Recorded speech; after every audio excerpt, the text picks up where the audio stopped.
선을 행하며 삽시다 라는 제목으로 말씀을 상고하도록 하겠습니다. 선을 행하며 삽시다 할 때에 그 제목 가지고 논란의 여지는 없겠지요. 금방 받아들일 수 있을 테니까 말이에요. 근데 선을 행하며 삽시다 라며 설교할 때는 사뭇 그 의미를 곱씹어 볼 필요가 있습니다. 단순히 착한 일을 하며 삽시다, 남에게 베풀며 삽시다, 좋은 일을 하며 삽시다, 구체적으로 남을 도우며 삽시다 라고 말해도 틀린 대답은 아닙니다. 맞는 대답이라는 얘기예요. 근데 기독교적인 우리 신앙 가운데서 하나님과 관계 맺는 사람들에게 있어서는 이 의미가 단순히 여기에 그쳐져서는 안 됩니다. 왜 그러냐면 하나님이 하신 말씀이기 때문에 그렇습니다. 하나님의 말씀 가지고 생각해 볼 때 언제든지 어떤 가치든지 간에 진, 선, 미도 마찬가지고 거룩하다라는 말도 마찬가지고 참 저 사람 아름답다라는 표현도 마찬가지고 단순히 일반적인 의미에 하나 더 덧붙여야 될 내용이 있더라는 것이거든요. 그것은 뭐냐면 하나님이 보는 마음으로 아름답다, 참되다, 거룩하다 이 표현이 될지 여부를 한 번쯤 더 생각해야 된다라는 얘기입니다. 그래서 오늘 제목 선을 행하며 삽시다 라는 말도 남을 단순히 돕는다 틀린 말은 아니라고요. 이런 착한 일을 하며 삽시다 라고 하는 선으로 그치질 않고 기독교 속으로 그 의미를 끌어당겨서 하나님과의 관계 속에서 재해석이 필요하다 이런 얘기입니다. 그렇다면 하나님과의 관계 속에서 생각하면 금방 대답이 나오지요. 그것은 뭐냐면 하나님이 이 세상 역사를 한 손에 부여잡고 개입하셔서 이 일을 행하실진데 그 하나님의 사역이 뭐냐라고 하는 것을 생각해 보면 결국 죽을 수밖에 없는 인생에게 생명 주시려고 하는 하나님의 사역인 것은 분명합니다. 그 의미 속에서 선을 행하며 삽시다 이 얘기도 재해석해야 된다는 얘기죠. 그래서 성도를 향해서 가끔 그런 얘기를 하지 않습니까? 시한부 인생을 살고 있는 제게 누가 내 삶의 환경에서 좋은 일이 벌어진다? 그게 얼마만큼의 의미가 있을까요? 지금 내가 한 달밖에 못 살아요. 그런 사람은 맛있는 것을 먹는다고, 좋은 옷을 입는다고, 좋은 집에서 산다고 의미가 없을 것 같다는 말이죠. 그래서 선을 행하며 삽시다 라고 하는 이 개념의 말을 재해석할 때에도 그런 차원에서 해석하다 보면 선이라고 하는 것도 역시 마찬가지로 생명 있는 삶으로 영향을 끼치는 삶을 선을 행한다 이렇게 말을 할 수 있겠더란 말입니다. 사전적으로 찾아봐도 역시 마찬가지로 착하다. 왜냐? 이 한자로 선은 착할 선자잖아요. 그래서 그 말을 사용된 예를 찾아봤더니 그렇게 돼 있더라고요. 나 아닌 다른 사람에게 도움을 주는 행동을 할 때 사용한다. 선이라는 말을. 근데 여기에다 기독교적인 개념을 덧붙여서 하나님과의 관계 속에 생명을 나 아닌 다른 사람에게 그 선한 영향력을 행사할 때에 생명을 끼치는 영향력을 발휘한다. 이것은 우리 교회 세계에 들어와서 말할 수 있는 선이라고 하는 것으로 말할 수 있겠더라는 것입니다. 그 얘기를 성경에서 분명히 밝혀주고 있는데 그 말씀이 마태복음 19장 16절부터 17절까지 이런 말씀에 등장을 합니다. 거기를 보면 이렇게 되어 있습니다. 어떤 사람이 주께 와서 가로되, 어떤 사람이 예수님께 와서 묻는 겁니다. 선생님이여, 내가 무슨 선한 일을 하여야 영생을 얻으리이까? 지금 이 사람의 생각은 선한 일을 해야 영생을 얻을 수 있다. 근데 영생을 얻을 수 있는 선한 행실은 어떤 것이 있겠습니까? 말을 하는 거거든요. 그때 예수님의 대답인 즉슨 예수께서 가라사대 어찌하여 선한 일을 내게 묻느냐? 선한 이는 오직 한 분이시니라. 선한 이는 한 분이시니라. 그러면서 내가 생명에 들어가려면 계명을 지키라 하는 말로 이어지고 있어요. 그렇다면 선한 일을 왜 내게 묻느냐? 그 소리는 오직 그 말을 대답을 할 수 있는 분 한 번뿐이고 하늘 아버지밖에 없다는 얘기거든요. 그렇다면 곧 선하다, 선하지 않다라고 하는 것을 규정할 수 있는 자격 있는 분은 하나님 한 분뿐이다. 이런 얘기인 거예요. 그리고 그 하나님의 작용 속에 이루어질 수 있는 선한 행실로 말미암는 네가 생각하는 바 생명으로 들어갈 수 있는 그 길은 뭐냐면 계명을 지키라. 여러분, 우리가 뭐 율법으로서는 구원받을 자가 없다, 틀린 말이 아니라니까. 옳지만 그것을 그렇다고 해서 아무것도 아닌 양 치부해버리는 것도 문제가 생겨나더라고요. 이상하리만큼요, 믿음으로 제대로 살고 싶어하는 사람은 하나님의 계명에 대해서 예민하더라고요. 무감각하지를 않습니다. 뭐 예수의 피가 구원을 했네, 틀린 말 아니죠. 내가 단순히 하나님 앞에 진실되게 열매 맺는 신앙생활하는 사람들은 그렇게 그쳐지질 않더라고요.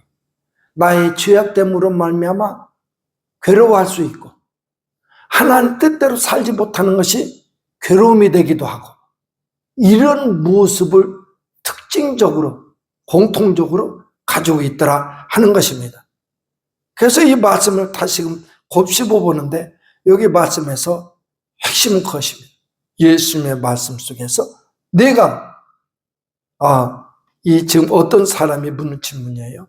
오늘 우리 질문과 똑같아서 말씀드리면 내가 무슨 일을 하여야 영생을 얻으리까? 그에 대한 예수님의 대답은 어찌하여 선한 일을 내게 묻느냐? 그리고 선한 이는 오직 한 분이시니라. 오직 한 분, 하나님의 소견에 달렸다. 하나님이 주고 싶어 하시면 생명을 얻게 되는 것이요, 하나님이 주기 싫으면 안 주셔도 되는 하나님의 것이더라는 것이 하나님의 것. 우리의 영생의 문제는 하나님의 것이더라 라고 하는 대답을 하고 있는 것입니다. 그렇다면 이 이야기를 종합해서 선한 행실을 규정해 나가는데, 그러므로 선을 행하는 삶, 이것은 뭐냐?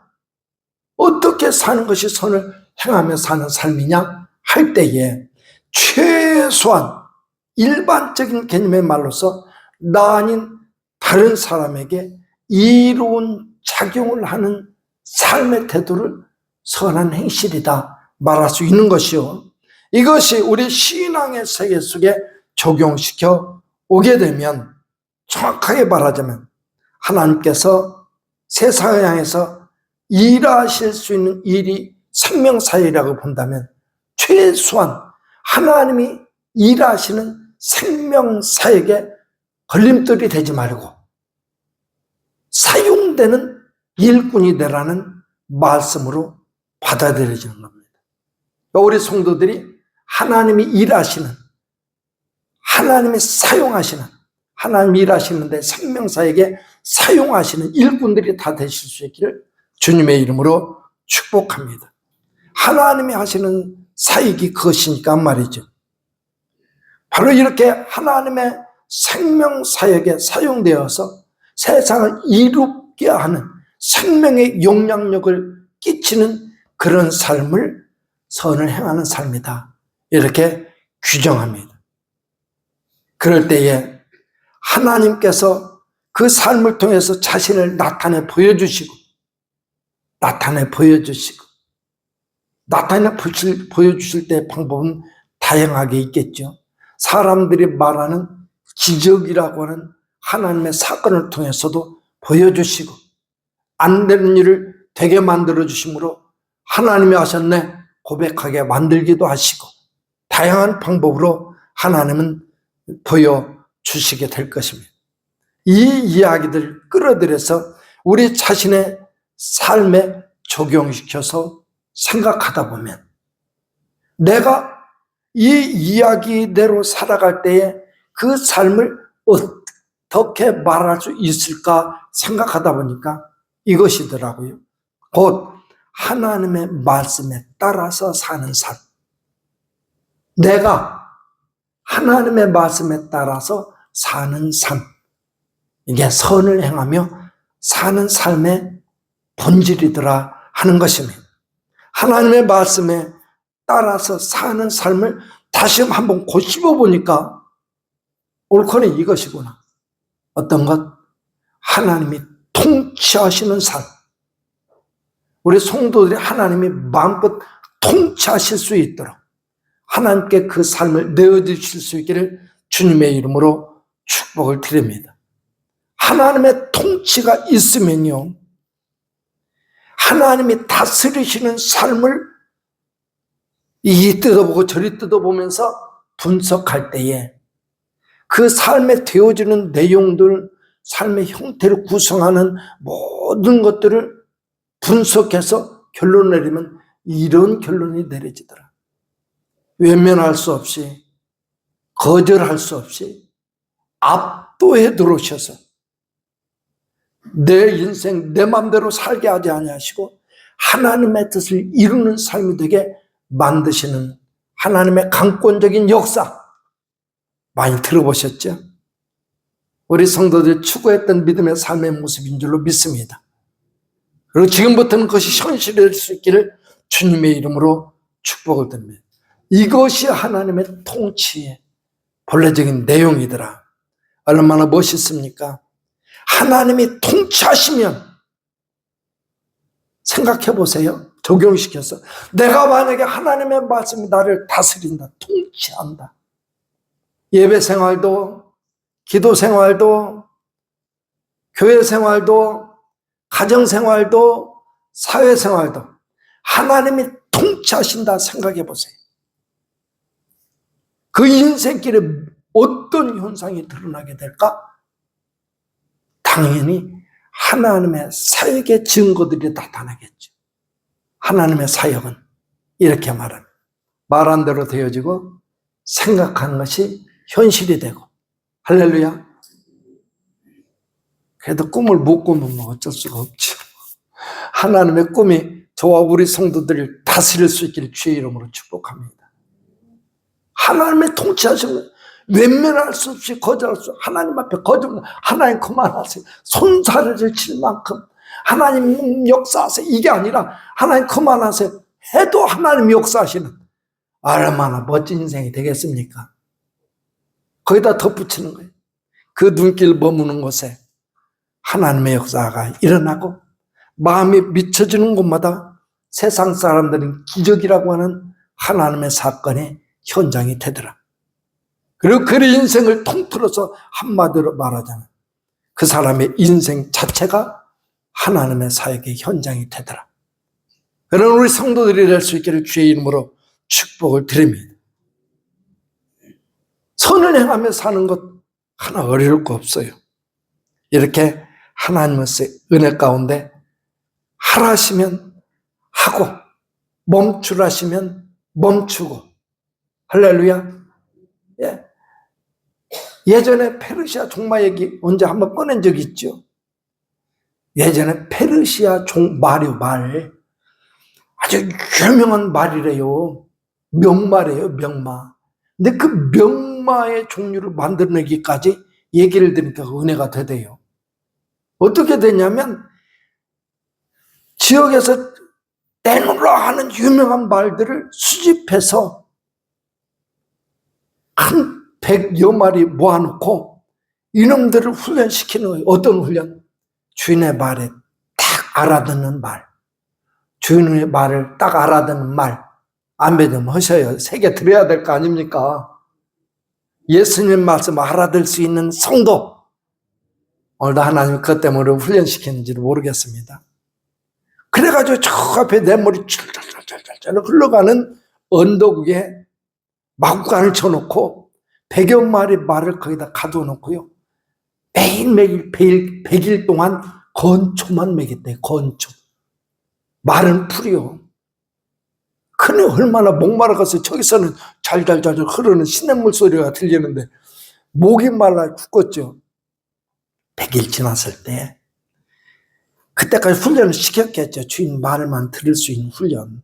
그리고 막감을 딱 열어놓으니까 100여 마리 말이 우르르 내 깔로 몰려가는 거예요.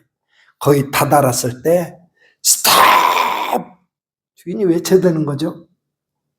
근데 그렇게 하든지 말든지 대부분의 말들은 물로 내 깔로 가서 일단 고개 쳐박고 물 먼저 마신 거예요. 나중에 그래서 탁 찌든지 말든지. 그 중에서 몇 마리 말이 주인의 발에 딱 멈춰 하니까 딱 멈추더래요. 그 놈을 골라서 명마의 종마로 만들었대요. 오늘도 주님이 그러신다면 말씀에 통치받는 인생이 가장 복된 인생이요. 말씀으로 통제될 수 있는 인생이 진짜 하나님의 사람의 모습이지 않을까요? 저는 그래서 우리 증산교회 믿음의 가족들이 그런 사람 되기를 원합니다. 세상의 것 가지고야 까짓것 할 말 하나 없으면 어때요? 그러나 신앙에 있어서는 하나님과 관계에 있어서는 둘째가라면 서를 정도로 할 말 많은 그런 거룩한 사람 될 수 있기를 주의 이름으로 축복합니다. 얼마나 멋진 선을 행하며 삽시다라는 말이 이렇게 깊이 있는 말이 될 줄은 몰랐어요. 근데 묵상하면서 이렇게 메모하다 보니까 말씀이 이렇게까지 연결되네. 우리 증산교회를 향한 하나님의 말씀인 줄로 믿습니다. 증산교회 하고 싶어 하시는 하나님의 말씀인 줄로 믿습니다. 그래서 이렇게 되어지기까지 훈련을 받고 하나님 앞에 집중하고 이해되지 못하는 일에도 슬픈 일에도 괴로운 일에도 견뎌내고 하나님을 믿고 신뢰하고 의지하며 나아갈 때 이렇게 되어지는 건데 그때쯤 돼가지고 그 심령을 움직이는 하나님의 통치하시는 그 심령의 모습이 뭘까? 라고 할 때에 적어도 그 마음속에서는 뭔가 새로운 생명의 싹처럼 새로운 현상이 등장하게 될 텐데 아무리 어리석은 인생이어도 세상 일에 실패하고 낙오되고 연약하고 보잘것없는 인생이어도 한 가지 특별한 것이 하나 생겨날 것이다. 그것은 뭐냐? 하나님의 마음을 아는 마음. 하나님의 뜨거운 사랑의 열정을 아는 마음. 할렐루야. 아멘 시킨 이유는 저 우리 성도 그렇게 되기를 소원하는 마음 때문입니다. 하나님의 마음을 알 때 이게 가능하거든요. 그렇게 이미 하나님의 말씀을 아는 심령이 있는 것이. 하나님의 마음을 헤아릴 줄 아는 심령이 이미 만들어진 겁니다. 어떤 목사님 선임양 얘기했던 거 소개해드렸죠. 선임양. 선임 아사 볼 때 그 선임이요, 선임. 양 한 마리를 훈련을 잘 시킨대요. 주인의 목소리에 딱 움직일 수 있는. 뭐 배고파서 다른 거 관심이 있어서 이리 빠지 저리 하고 헤매고 지체하고 이게 아니라 주인의 목소리에 탁 튀어나갈 수 있는 양. 단순히 그 정도가 아니라 주인의 옷자락 소리에도 주인이다 할 수 있는 그런 예민한 감각을 갖도록 훈련받는다는 겁니다. 그 양은요, 목양 문화였던 이스라엘사에서 어떻게 관리되냐면 다른 양떼들은 털 깎아서 또는 그것을 잡아서 통조림 만들어서 판매하고 수익 잡고 그러는데 그놈은 가다가 싹 빼돌린대. 무슨 소리예요? 싹 빼돌려서 주인 뒤에 태워주는 거예요. 지켜주는. 왜? 이놈 하나 있으면 100마리의 양을 관리할 수 있으니까 이 훈련받은 그 양을 싹 빼돌리고 다른 놈들은 통조림 기계로 싹 들어가서 들어갈 때는 온전히 들어가는데 나올 때는 통조림이 다 나오는 거예요. 여러분, 하나님 구원 어쩌고 저쩌고 이상한 소리를 또 많이 하는데 구원은 하나님의 손에 달렸습니다. 성인 양 대봐요. 하나님이 아까워서라도 훈련시킨 시간이 아까워서라도 하나님 말씀에 예민하고 민감하고 말씀에 통치받고 사는 사람은요, 그렇게 훈련된 사람 찾기가 힘드니까 하나님이 그럼 나중에 환난할 때 빼돌려요.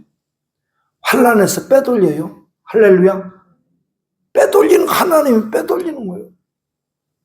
우리 중상교회 성도는 다 그런 복 누리실 수 있기를 주님의 이름으로 축복을 드립니다. 하나님의 사역이 이루어진다 할 때에 목사님이 뭐 그렇게까지 설명할 필요가 뭐 있습니까? 라고 할지도 모르겠어요. 그런데요, 성경을 아무리 읽어보고 여기 반박하려면 읽어보고 한번 반박해보세요. 어디를 봐도 하나님이 이루고자 하시는 뜻이 이것이더란 말이에요. 그래서 자신 있게 선포할 수 있는 거예요. 하나님 우리 성도들에게 이렇게 역사하고 싶어 하시고 이렇게 돕고 싶어 하시고 이렇게 이끌어가고 싶어 하시는 것입니다. 이쯤 되면 느껴질 게 있을 거예요. 나는 그런 하나님의 속을 바글바글 끓였구나. 만약에 그런 생각이 드시면 저처럼 저와 똑같이 좀 하나님 잘못했습니다. 한번 회개도 한번 해보실 수 있기를 주의 이름으로 축복을 드립니다. 그래서 이 이야기들을 끄집어잡고 본문을 살펴보면서 정말 선을 행하며 살 때에 우리가 마음속에 깊이 새겨져야 될 내용들 몇 가지를 짚고 넘어갑니다. 첫 번째는 13절. 그러므로 너희 마음의 허리를 동이고 근신하여. 마음을 동이고 근신하여래요. 근신하랍니다. 근신은 뭐냐? 삼갈근, 한자로 삼갈신. 그러니까 이것을 할 때 삼가다, 조심하다 라고 표현할 때 근신이래요. 근데 삼가다 또 삼가다 두 개 하니까 결국 이렇게 조합이 되는 거예요. 말과 행동에서 조심하고 조심하는 태도. 어떻게 조심해? 하나님 뜻에서 어긋날까 봐. 하나님 뜻에서 하나님의 통치하심 속에서 벗어나는 것이 내 입술에서 튀어나오고 내 행동에서 튀어나올까 봐 조심하고 또 조심하는 태도가 근신이랍니다. 이 13절의 말씀은 바로 근신하라 이렇게 되어져 있습니다. 두 번째로 14절, 15절 두 절을 같이 봐야 되는데 왜 그러냐면 너희가 순종하는 자식처럼 계속 이어서 보면요. 전에 알지 못할 때에 따르던 순종하는 자식이 전에 알지 못할 때에 따르던 사욕을 쫓아 행했다. 이게 아니잖아요. 이게 그 뒤에 부분 띄워놓고 어디로 얘기하냐면 너희가 순종하는 자식처럼 15절 오직 너희를 부르신 거룩한 이처럼 너희도 모든 행실에 거룩한 자가 되라. 곧 이 말로 하는 말은 뭐냐? 너희 모든 행실에 모든입니다. 교회 생활도 가정 생활도 사회 생활도 나 올리는 순간에도 여럿이 있는 순간에도 모든 행실에서 거룩한 자가 되라. 두 번째예요. 선을 행하는 삶은 그럴 때 이것을 방해하는 게 있어요. 뭐냐? 사욕이라고 하는 거예요. 그래서 봤더니 14절에서 사욕을 본받지 말고 이것이거든요. 사욕이 언제 일어나느냐? 전에 알지 못할 때 따르던, 하나님을 알지 못할 때 내 삶에서 나오는 것은 사욕인데, 사자는 개인, 자기 자신 얘기하는 거죠. 욕자는 욕심을 나타내는 건데, 욕심이라는 말은 그렇게 되어 있어요. 지나치게 하고자 하는 마음, 이것을 따름으로 하나님 앞에 거룩한 행실, 모든 행실에 거룩해지는 것을 놓치게 되는 수가 있다. 하나님 앞에 거룩하게 되길 주의 이름으로 축복합니다. 17절로 나가서 세 번째, 외모로 보지 않고 각 사람의 행위대로 심판하시는 이를 너희가 아버지라 부른즉 너희가 나그네로 있을 때를 두려움으로 지내라. 나그네로 있을 때를 두려움으로 지내라. 이 말이 이루어지기 위한 조건, 나의 오늘의 삶을 어떻게 이해하느냐. 여기가 우리가 사는 이 삶이 전부라 여기는다면 나그네의 삶이 아닐 것입니다. 우리의 본향이 있고 이 세상 삶은 나그네의 삶이라고 여기는 사람에게 이 말씀 귀에 쏙 들어있는 말씀이 될 것이고, 그에게 주시는 말씀은 너희가 나그네로 있을 때 두려움으로 지내라. 이 말을 바꾸어 말하면 육신의 때를 지나는 동안에 영혼의 날을 준비할 줄 아는 지혜로운 성도들이 되라. 할렐루야. 그리고 마지막으로 22절의 말씀을 봤더니 너희가 진리를 순종함으로 너희 영혼을 깨끗하게 하여 거짓이 없이 형제를 사랑하기에 이르렀으니 마음으로 뜨겁게 서로 사랑하라. 서로 사랑하라. 할렐루야. 진심으로라는 말을 반대로 끄집어놓으면 겉으로만 하지 말고, 겉으로만, 그것이 아니라 진심으로 온 마음 다 들여서 서로 일방적으로가 아니라 서로 사랑하라. 이게 선을 행하며 사는 삶의 내용이더라. 성경이 말하는 내용이더라 라고 소개를 드립니다. 우리 성도들이 선을 행하며 하나님의 의를 이루어가는 거룩한 교회를 이룰 수 있기를 주 예수 그리스도의 이름으로 축복합니다. 기도하겠습니다.